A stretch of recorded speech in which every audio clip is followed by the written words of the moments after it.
Well, lost in all the headlines about how close this presidential race has become since Kamala Harris became the Democratic candidate is the quiet Trump voters phenomenon. And our next guest claims even deep blue Hollywood is full of them. Let's bring in the co-founder of the patriotic apparel line Ultra Free, former Sopranos star Drea de Matteo. It's great to have you on the show, as always. It is interesting to me because I want to put up this. We're going to talk about celebrities first. This is Taylor Swift. She came out and, of course, she posted this. Got a lot of notoriety. I'm voting for Kamala Harris because she fights for the rights and causes I believe need a warrior to champion them. I think she's a steady-handed, gifted leader, and I believe we can accomplish so much more in this country if we are led by calm and not chaos. I'm going to leave the calm chaos comment to the side because we had a lot of comments on that. What do you think of celebrity endorsements, Drea? At this point, I feel like they're vanity votes. But then I question at the same time, I'm wondering if you're that high up like Taylor Swift, you must have intel. You must know what's really happening behind the scenes, and you must know a little bit about the controlled demolition of this country. So why would you vote for war and chaos and then endorse it as the opposite? I feel like everything's inverted right now. Yeah. And then the other side of it is there's all these other celebrities that I think are just, good-intentioned people that just haven't been really doing the research. They're just blue no matter who. And then I think some people are getting paid. I don't really understand how you don't do.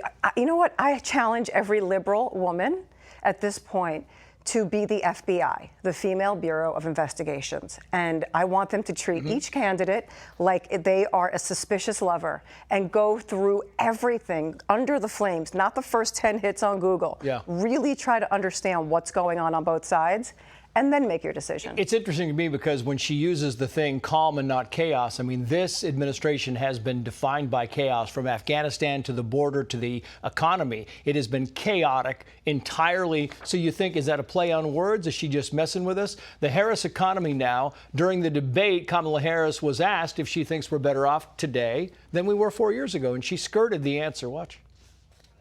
Do you believe Americans are better off than they were 4 years ago? I am actually the only person on this stage who has a plan that is about lifting up the middle class and working people of America. My opponent has a plan that I call the Trump's sales tax.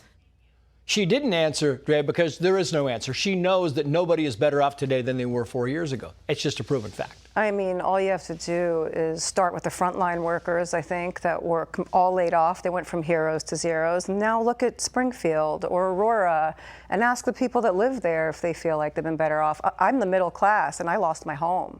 And then I finally found a way to save it. But that was all because of this administration. Mandates, everything. But I just want to go back to one quick thing very quickly. Go ahead. I have to say it. When all of these celebrities align themselves and endorse her, they are aligning themselves with Dick Cheney and Goldman Sachs and all of these crazy neocon lunatics. And I just don't understand how they jump on board for the war. I mean, this is a war on terror. It's just a new one. Yeah. You've talked about this. I want to put headlines up because it kind of goes to your point. The Daily Caller writes this, quoting here, Sopranos star claims Hollywood is full of quiet Trump voters, questions actors getting paid to support Biden. FoxNews.com headline, famed Bond villain Robert Davi says closeted conservatives in Hollywood are scared to speak out. Mediaite writes, Joe Rogan says Hollywood blackballs conservatives as Dennis Quaid recalls attempts to cancel him while making Reagan. Is Hollywood filled with quiet conservatives, quiet Trump voters, Drea? Well, I am still consider myself a very liberal person. I'm a liberal, but I think a lot of us liberals have moved over to the conservative party to hide until the storm's over. And if you listen to someone like Johnny Rotten, he says you can't be punk rock and be a liberal anymore. I mean, you just can't.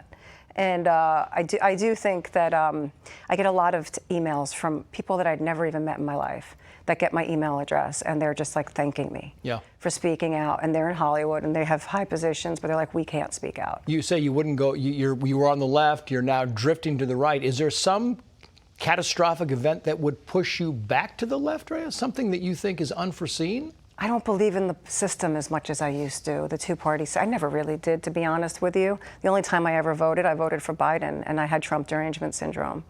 And, now there's a whole there's a whole, it's called Rescue the Republic. Yeah. There's a whole resistance right now. And they are a lot of liberals that are standing. I think what's happening is you're really seeing people come together on the right, but with a lot of liberals together in there. I don't really feel like, I know Trump's the Republican candidate, but I don't see it that way. Yeah. I see this as fighting fighting the system. Yeah. You know.